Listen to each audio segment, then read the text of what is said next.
ইয়া ইয়া দিলর ভাই। কিসের দোকান? ওই যে ফার্নিচারের ইয়াতে আছে, দোকান আছে ওখানে। এই গাছগুলো মূলত কি কাঠের কাজে ব্যবহার করা হচ্ছে? পেঁয়াজ হলো কাঠের কাজে।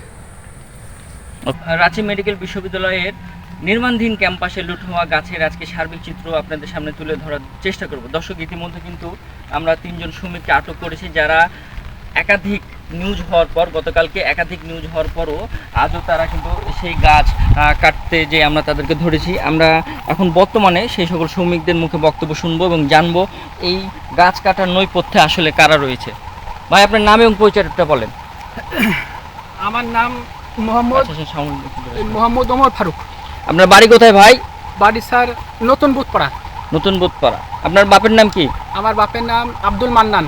আপনি এই জায়গাতে কতদিন থেকে গাছ কাটছেন? এখানে স্যার আমরা 12 দিন থেকে স্যার আমরা গাছ কাটছি। আপনি দৈনিক কতগুলো গাছ কাটছেন? দৈনিক এই 50টা 50 থেকে 60টা করে গাছ কাটছেন। আমার রাজশাহী মেডিকেল বিশ্ববিদ্যালয়ের তথ্য মতে এখানে প্রায় 5000 5,500 প্লাস গাছ ছিল, যার মধ্যে আমরা দেখতে পাচ্ছি অনেকটাই ফাঁকা হয়ে গেছে। এই গাছগুলো মূলত আপনারাই কেটেছেন। আচ্ছা, আপনি আমাদেরকে জানাবেন এই গাছগুলো কাটার জন্য আপনাদেরকে নির্দেশনা কে দিয়েছিল? এই গাছগুলো কাটার জন্য আমাদেরকে দেলোয়ার ভাই নির্দেশনা দিয়েছে।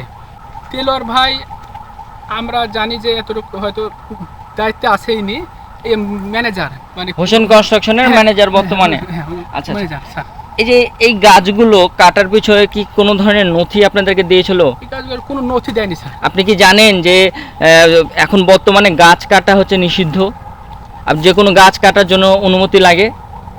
জি স্যার, আমাদেরকে নথিপত্র দেন, কত মৌখিক বলেছে। মৌখিক বলেছে। আচ্ছা ভাই, আপনার নাম কি? কোরবান আলী। কোরবান আলী। আপনারা এই জায়গাতে কতদিন যাবত গাছ কাটছেন? স্যার আমি পরে এসছি, আমি 5-7 দিন হবে আমার। 5-7 দিন যাবত এখানে গাছ। এই গাছগুলো কাটার কে নির্দেশনা দিয়েছে? দিলওয়ার হোসেন। দিলওয়ার হোসেন। জি আচ্ছা স্যার। ভাই, আপনি একটু এদিকে আসেন।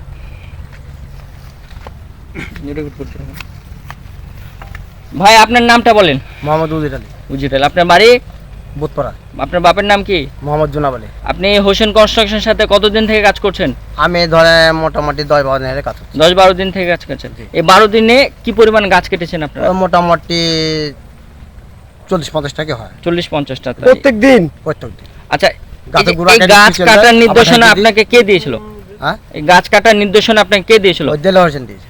দিলওয়ার হোসেন দিয়েছিল। জি। আচ্ছা, আপনাদের দৈনিক ক টাকা করে পান? আমি 50 টাকা 500 টাকা পাই। 500। দর্শক, আমরা ইতিমধ্যে হোসেন কনস্ট্রাকশনের ম্যানেজার দেলোয়ারের সাথে মুঠোফোনে যোগাযোগ করলে এই গাছের বিষয়ে তাকে জিজ্ঞেস করলে তিনি কিন্তু জানান যে তারা মূলত এই ক্যাম্পাসের সামনের দিকে কাজ করছিল এবং পেছনের দিকে কারা বা গাছ কেটেছে তারা এই বিষয়ে জানে না, এবং তারা এমন ধরনের নির্গৃহীত এবং অপকর্ম কাজটি তারা করেনি। কারণ হোসেন কনস্ট্রাকশন একটা বিখ্যাত কোম্পানি, যার বিধায় এই হোসেন কনস্ট্রাকশন এমন ধরনের কাজ করতে পারে না বলেও তিনি আমাদেরকে স্টেটমেন্ট বা বক্তব্য দিয়েছিল। কিন্তু তার কিন্তু কর্মীরা স্পষ্ট ভাষায় বলছে যে মূলত এই কাজগুলো নির্দেশনা হোসেন কনস্ট্রাকশনের ম্যানেজার দেলোয়ারই দিয়েছিল। এখন ভাইজান, আপনারা যে 3 জন আমাদেরকে স্পষ্ট ভাষায় বলবেন এই কাজগুলো আপনারা ব্যক্তিগতভাবে করছেন নাকি আপনারা হোসেন কনস্ট্রাকশনের ম্যানেজার দেলোয়ারের নির্দেশে করছেন? আমরা দেলোয়ার ভাইয়ের মারফতে করছি। আচ্ছা, তার আন্ডারে কাজ করছেন মূলত এই গাছগুলো কাটার জন্য? আবার ডেইলি লেবার হিসাবে যে কাজ করছেন আপনাদেরকে টাকা কে এসে দিয়ে যাচ্ছে? টাকা ওই দেলোয়ার ভাই দেয়। আচ্ছা আচ্ছা। এটা কি কিভাবে টাকাটা দেয়? দেলোয়ার ভাই, আমরা এই যে কাজ করে যাই, যে ওখানে ওই যে মনে করেন ইয়া আছে ডায়রা বাকে, ওই যে ইয়া আছে একটা দোকান আছে, ওই দোকানে গেলে ওখানে আমাদেরকে ইয়া দেয়। আচ্ছা, টাকা দেয়। আপনারা এখানে দৈনিক কতজন কর্মী মিলে কাজ করছেন? আমরা এখানে মানে 7 জন মিলে করি। বাকি 4 জন কোথায় গেল? বাকি 4 জন আসেনি। আসেনি স্যার আজকে। আচ্ছা, আপনি যে জায়গার কথা বলছেন ওখানে কি দেলোয়ার সাহেবের ফার্নিচারের দোকান আছে নাকি? জি আছে। ওখানে হ্যাঁ আছে।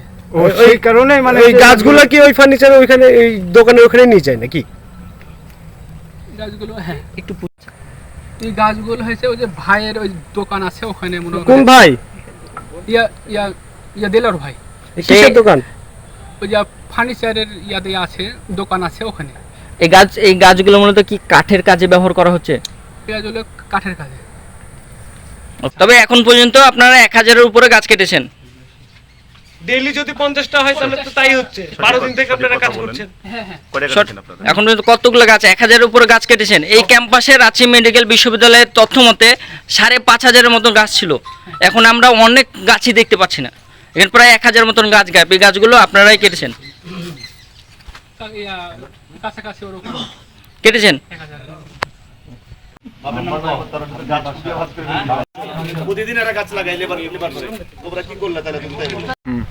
সারা বাংলাদেশের মোট জনসংখ্যার 25% গাছপালা থাকা উচিত, সেখানে বাংলাদেশে মোট জনসংখ্যার মাত্র 16% গাছপালা রয়েছে, যা পরিবেশের জন্য বিপর্যয় হুমকিস্বরূপ। কিন্তু রাজশাহী সহ সারা বাংলাদেশে বিভিন্ন নির্মাণের অজুহাতে যেভাবে গাছ নিধন শুরু হয়েছে, বন উজাড় শুরু হয়েছে, তাতে এই 16% থেকে খুব শীঘ্রই এই মাত্রাটা নিচে নেমে যেতে পারে, যার ফলে ঘটতে পারে পরিবেশ বিপর্যয়। দর্শক, রাজশাহী মেডিকেল বিশ্ববিদ্যালয় ক্যাম্পাসে যে পরিমাণ গাছ নিধন হয়েছে, এছাড়া রাজশাহী সহ সারা বাংলাদেশে যে পরিমাণ গাছ কাটা হচ্ছে, তার ফলে পরিবেশের বায়ুমণ্ডলে কার্বন ডাই অক্সাইডের মাত্রা বেড়ে যেতে পারে এবং অক্সিজেনের মাত্রা কমতে পারে। দর্শক, আপনি আমি আমরা সবাই মানুষ অক্সিজেন ছাড়া বাঁচতে পারে না, যা আমরা সবাই জানি, এবং এছাড়াও এই প্রাণী জগতে যত প্রাণী রয়েছে প্রত্যেকেই অক্সিজেনের উপর নির্ভর করে এবং গাছ কার্বন ডাই অক্সাইডের উপর নির্ভর করে। কিন্তু দিন দিন এই গাছ কমার কারণে বায়ুমণ্ডলের উপরে ব্যাপক চাপ সৃষ্টি হতে পারে এবং ঘটতে পারে পরিবেশ বিপর্যয়। দর্শক, আপনার বাড়ির আশেপাশে থেকে শুরু করে নিয়ে সারা বাংলাদেশে যেখানেই জায়গা পাই না কেন সেখানে আমরা বৃক্ষরোপণ করি, বৃক্ষরোপণের করার ফলে এই মাত্রা কিছুটা কমতে পারে এবং সংশ্লিষ্ট কর্মকর্তাদের আমরা আহ্বান জানাবো যাতে গাছ কাটা এবং বৃক্ষ উজাড়ের বিষয়ে কঠোর থেকে কঠোর আইন বাস্তবায়ন করা হোক এবং মাঠ পর্যায়ে সেই আইনের প্রয়োগে আমরা দেখতে চাই, যার ফলে রাজশাহী মেডিকেল বিশ্ববিদ্যালয় ক্যাম্পাসে এত পরিমাণ গাছ নিধন হলো। সংশ্লিষ্ট কর্মকর্তাদের আমরা আহ্বান জানাবো এই বিষয়ে যাতে কঠোর থেকে কঠোর ব্যবস্থা নেওয়া হোক। ছিল এখনকার মতো শেষ খবর, পরবর্তী খবরের জন্য আমাদের সাথেই থাকুন। বিদায় নিচ্ছি, আমি সম্রাট, ক্যামেরায় আছেন পারভেজ ইসলাম, রাজশাহী।